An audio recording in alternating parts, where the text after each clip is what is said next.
आपल्या आयुष्यात कधीकधी काहीही नीट होत नसतं.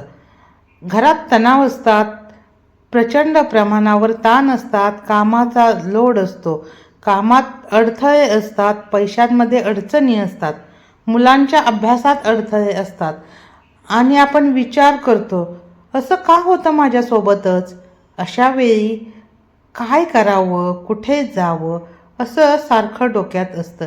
यातून बाहेर पडण्याचा मार्ग कोणता आहे? काय करावं? हो, यातून बाहेर पडण्याचा मार्ग नक्कीच आहे. आध्यात्मिक मार्ग आहे. एक दिवस, एक दिव्य तिथी आपल्या साध्या सामान्य जीवनाला गोड उपाय देते.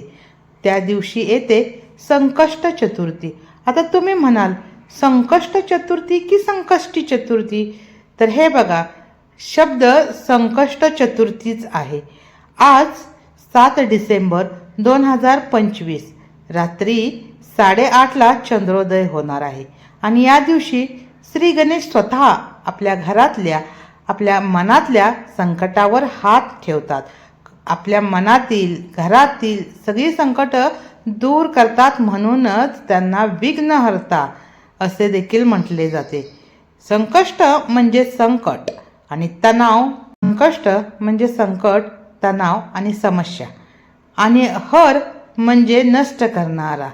जसे आपल्या घरात मुलाला काही अडचण आली की आई त्याचा संकष्टीच्या दिवशी बाप्पा आपल्या संकटावर हात ठेवतात.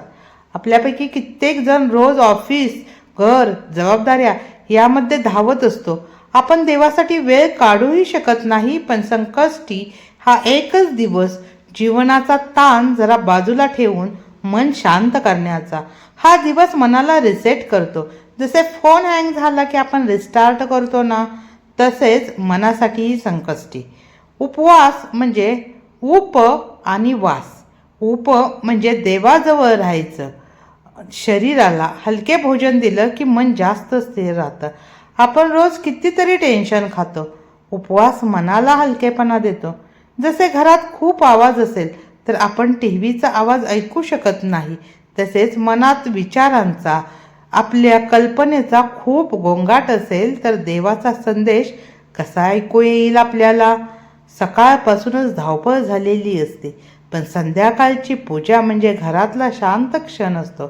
आई दिवा लावते, वडील थाळी सजवतात, लहान मुले मोदक शोधत असतात.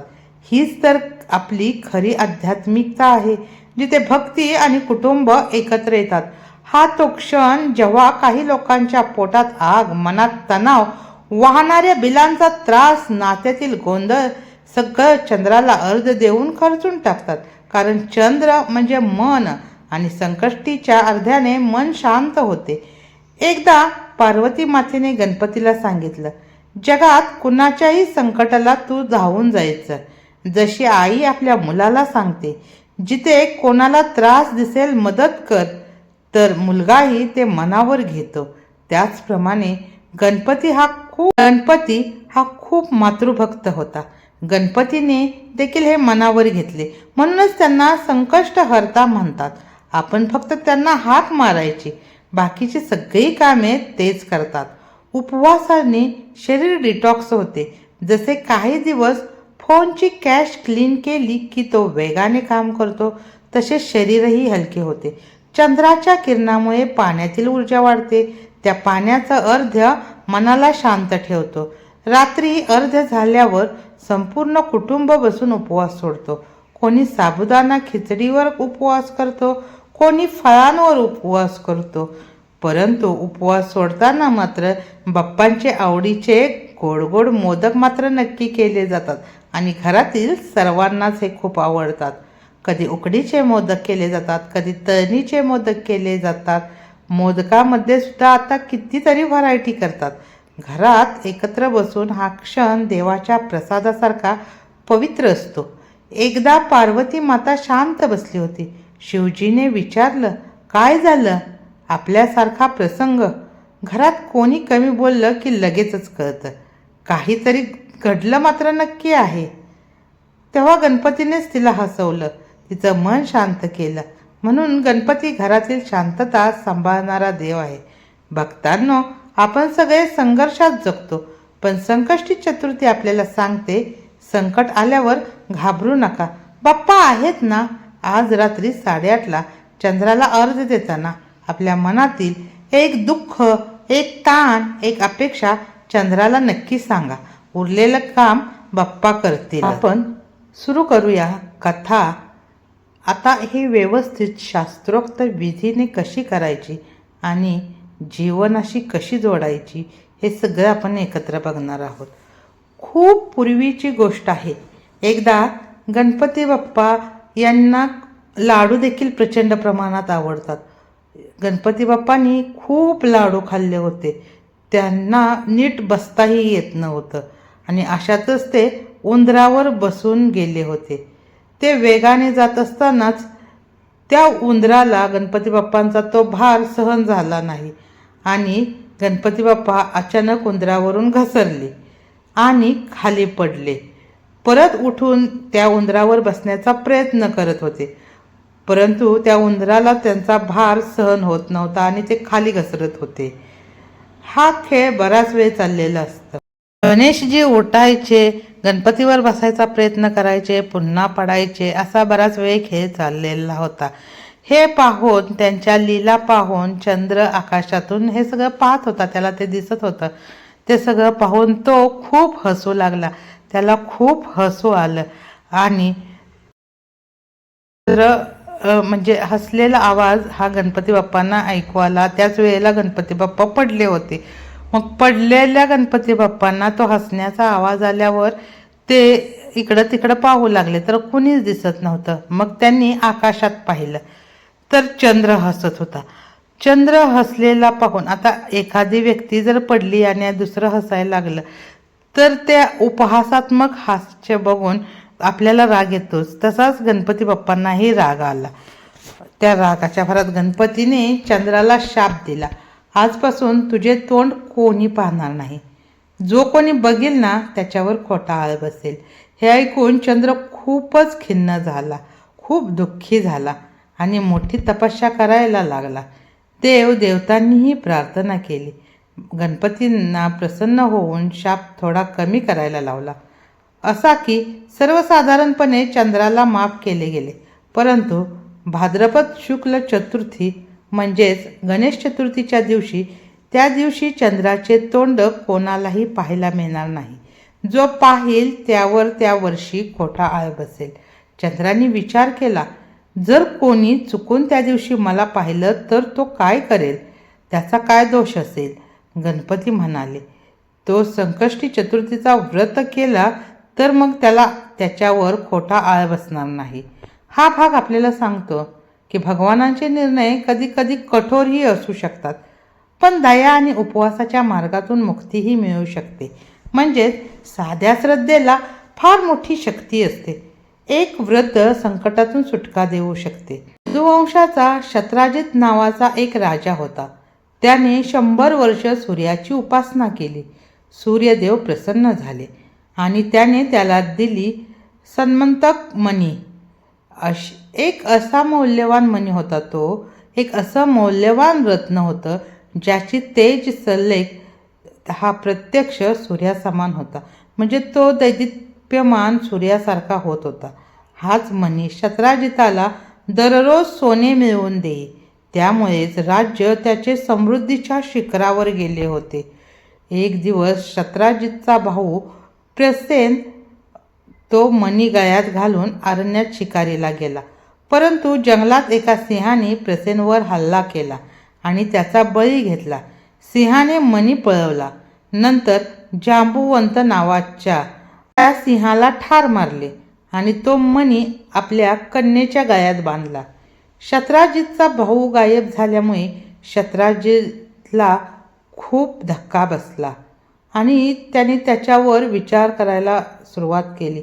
त्याला असं वाटलं की त्या मण्यामुळेच माझ्या प्रसेनला मारलं असेल आणि तो मणी चोरी झाला आहे. आणि त्याने लगेच कृष्णावर आरोप ठेवला की तूच हे केलंस. हा वादावाद कृष्णांपर्यंत पोहोचला. पण सत्य काय? काही लोक म्हणतात कृष्णाने त्या दिवशी रानातून घरी येताना पावसाच्या थेंबात बसलेल्या गायीच्या खुरांच्या जागेत चंद्राची प्रतिमा पाहिली होती. म्हणूनच गणपतीच्या शापामुळे त्यांच्यावर आळ बसला होता.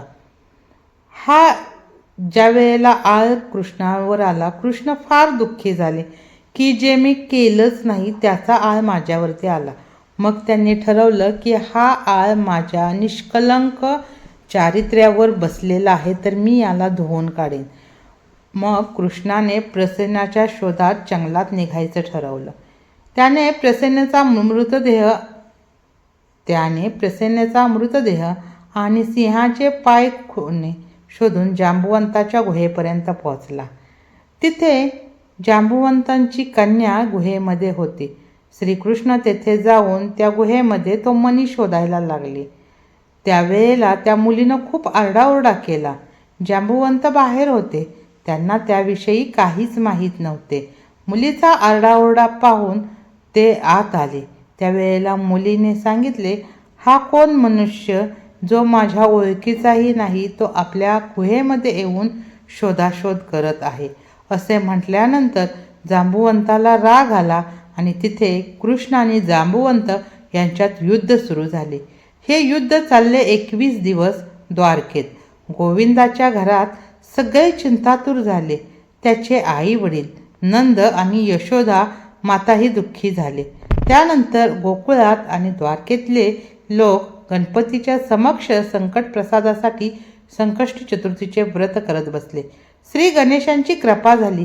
कृष्णाला विजय मिळाला.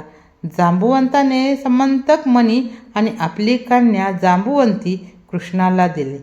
कृष्णाने सत्य शत्राजिताला दाखवलं.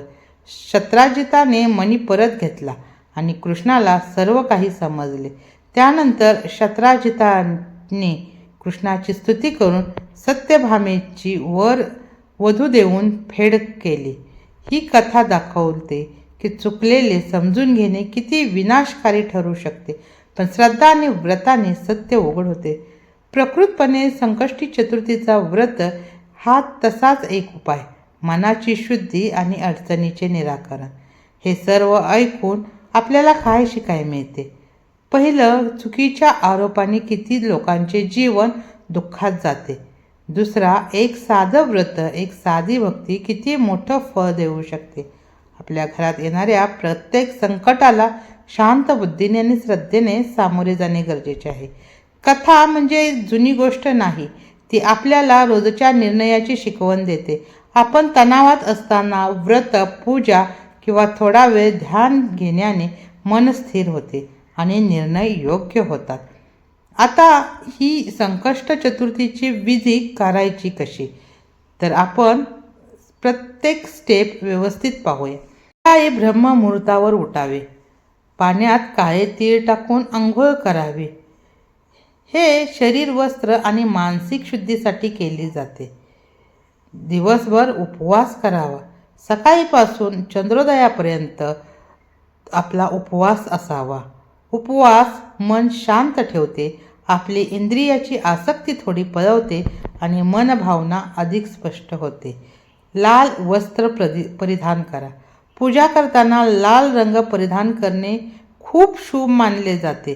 कारण आता याचं कारण काय असावं बघा, मी तुम्हाला जसा विधी सांगत आहे त्याप्रमाणे त्याचं वैज्ञानिक कारणही त्याबरोबर सांगत आहे. लाल रंग ऊर्जेचा रंग आहे, श्रद्धेचा संकेत दर्शवतो. आता तुम्ही म्हणाल हे सांगण्यापाठीमागचं काय कारण आहे, तर ज्या वेळेला तुम्हाला काय कसं असतं, हा पहा सूर्य आणि हा पहा जयद्रथ असं ज्या वेळेला असतं त्यावेळेला माणसाची श्रद्धा खूप अतूट होते, अचूक होते आणि आपल्याला पूर्ण भक्तिभावाने, असं कायम कोणत्याही आपण व्रतकथेत बघतो, पूर्ण भक्तिभावाने मनात कोणतीही शंका न ठेवता ती ऐकावी, ग्रहण करावी, असंच पहिला नियम असतो. त्यासाठी हे स्पष्टीकरण गरजेचं मला वाटलं. गणपतीची स्थापना. पाटावर तांदूळ किंवा गव्हाची लहानशी रास करायची, त्यावर कलश मांडायचा, ताम्हण मांडायचं आणि गणपतीची प्रतिमा करायची. प्रत्यक्ष वस्तूचे उदाहरण आपल्या मनाला केंद्रित करतात. ध्यान सोपे होते. षोडोपचारे पूजा कशी करायची, तर गंध, अक्षदा, पुष्प, नैवेद्य इत्यादींचे अर्पण करायचे. प्रत्येक अर्पणाची एक चिन्हात्मक ऊर्जा असते जे आपल्या मनाची इच्छा दर्शविते. 21 दुर्वांची जोडी व्हायची. दुर्वा म्हणजे पवित्र तृणांच्या 21 जोड्या अर्पण करायच्या. दुर्वा गणपतीला अत्यंत आवडतात. हे अर्पण भक्तीची निष्ठा दर्शवते. आणि मोदकाचा नैवेद्य करायचा. मोदक किंवा गोड पदार्थ अर्पण करणे. नैवेद्य म्हणजे देवाला मिळालेली अन्न निष्ठा, घरातील आनंदाचे प्रतीक होय. चंद्रोदयाला अर्घ्य द्यायचं. रात्री चंद्र उगवल्यावर अक्षदा, फुले देऊन चंद्राला अर्घ्य करावे. चंद्र म्हणजे मन, त्याला अर्घ्य देऊन आपण मनाची शांतीची प्रार्थना करतो. व्रतकथा वाचन आणि प्रसाद वितरण. व्रतकथा वाचून नंतर प्रसाद सर्वांना वाटप करा. कथा ऐकणे श्रद्धा दृढ करते. प्रसाद वाटणे ही समुदायाची भावना वाढवते. भक्तांनो, संकष्ट चतुर्थी म्हणजे एक धार्मिक रीती नव्हे, ती आपल्या जीवनाची एक साधी परंतु प्रभावी पद्धत आहे. जर तुमच्या आयुष्यात आज तणाव, समस्या किंवा गोंधळ असेल तर आज रात्री 8:30 वाजता चंद्राला अर्घ्य देत गणपतीची पूजा करा. एक छोटासा उपवास ठेवा. 21 दुर्वा अर्पण करा आणि तुमच्या मनातील एक इच्छा शांतपणे गणपतीसमोर मांडून द्या. कथा सांगते, व्रत केल्यावरच सत्य उजेडात येतं आणि अडथळे दूर होतात. आजच त्या एका छोट्या पवित्र कृतीने तुमच्या आयुष्यात बदल आणण्याची संधी आहे. श्रद्धा आणि सुसंगत श्रद्धा पद्धती, व्रत, पूजा, अर्घ्य हाच खरा उपाय आहे. तो तात्पुरता नसेल, तो मनाला वळवून दीर्घकालीन बदल घडवतो. प्रत्येक संकट हे एक काळजी करणारे संकेत आहेत. संकष्टी चतुर्थी आपल्याला सांगते, थोडी श्रद्धा, थोडा संयम आणि व्रतामुळे आपले जीवन सुलभ होऊ शकते. गणपती बाप्पा मोरया, मंगलमूर्ती मोरया, सुखकर्ता दुःखहर्ता वार्ता विघ्नाची, नुर्वी पूर्वी प्रेम कृपादय.